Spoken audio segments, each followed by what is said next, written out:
What does a turbocharger do?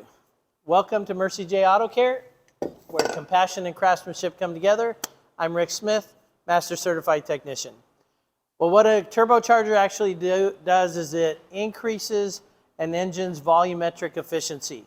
That's a $10 word for makes more power.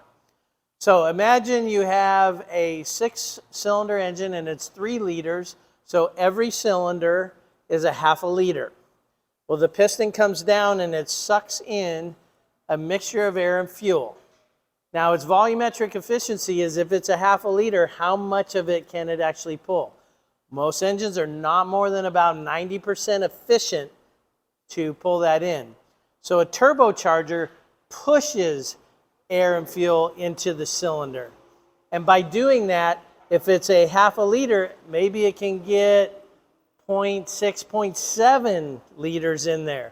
And so you get more power because you have more volume in that same space.